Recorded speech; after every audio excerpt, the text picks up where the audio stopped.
Bonjour Claire Dambrun. Bonjour Jean-Philippe. Claire Dambrun, vous êtes professeure à l'ESCP Business School, professeure de contrôle de gestion. Les grands courants en contrôle de gestion, approche organisationnelle et sociétale du contrôle, c'est l'ouvrage que vous avez coordonné avec Damien Mouret, édition EMS. Alors Claire Dambrun, d'abord, qu'est-ce que c'est le contrôle de gestion ?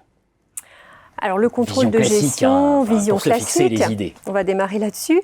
C'est souvent représenté comme une démarche de cohérence, de mise en cohérence entre les objectifs qu'on veut atteindre dans une organisation, les moyens qu'on a pour les atteindre et puis les résultats obtenus. Donc c'est présenté comme ça, c'est à la fois un domaine d'expertise, les métiers du contrôle, souvent rassemblés dans les directions financières, dans les organisations, mais pas uniquement. On peut aussi trouver des contrôleurs de gestion au niveau local, dans les business units, les business partners, comme on les nomme. C'est aussi tout un outillage, le contrôle de gestion, les tableaux de bord, les budgets, les indicateurs, pour en citer quelques-uns. Et puis, plus globalement, c'est une démarche organisationnelle de pilotage de la performance. Donc voilà, une vision, on va dire, assez classique du contrôle de gestion. Je pense que tous les managers voient à peu près ce dont on veut parler. J'ai envie de vous dire, mais est-ce que tout ça, ça justifie un ouvrage qui fait plus de 500 pages, qui traite des grands courants? De quoi vous nous parlez qu'on ne savait pas sur le contrôle de gestion? Et évidemment, j'ai en tête la vision externaliste. Tout à fait, oui. On a eu besoin de délayer cette notion de qu'est-ce que c'est une vision externaliste du contrôle, parce qu'en fait, souvent, on réduit le contrôle à ce qu'il a peut-être été historiquement, c'est-à-dire une démarche interne aux entreprises d'optimisation de la performance, d'amélioration de l'efficience, souvent financière à la base, opérationnelle aussi dans une certaine mesure.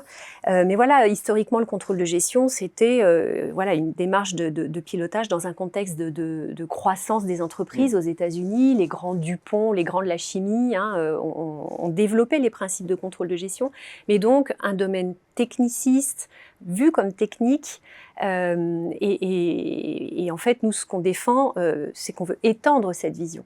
C'est-à-dire que le contrôle de gestion n'est pas qu'une démarche de pilotage de performance à l'intérieur d'une organisation. Ce serait vraiment réducteur de le voir comme ça.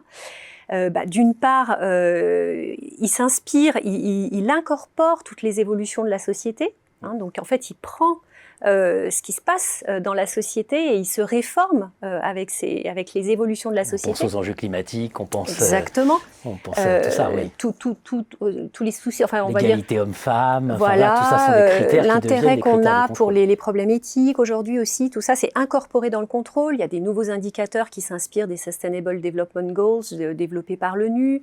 Les lois aussi, dans chaque État, s'opérationnalisent dans les systèmes de contrôle. Il y a des nouveaux indicateurs égalité homme-femme qui apparaissent dans les systèmes de mesure de performance. Donc ça, c'est une première vision externaliste. Il prend de la société et il se réforme avec ses évolutions. Ouais. Et puis dans l'autre sens, réciproquement, le contrôle de gestion, il influence la société. Pourquoi? Enfin, vous pourriez me dire, mais on voit pas bien là. Ouais. Ça reste quand même une démarche. Un tableur Excel ou un tableau de bord, ça change quelque chose, mais en fait, si. En fait, si, parce qu'en fait, il va aussi participer à la diffusion de certaines façons de voir la performance. Et puis, le pilotage de la performance, il se généralise en fait. C'est une façon de gouverner le pilotage de la performance. On le retrouve à tous les niveaux.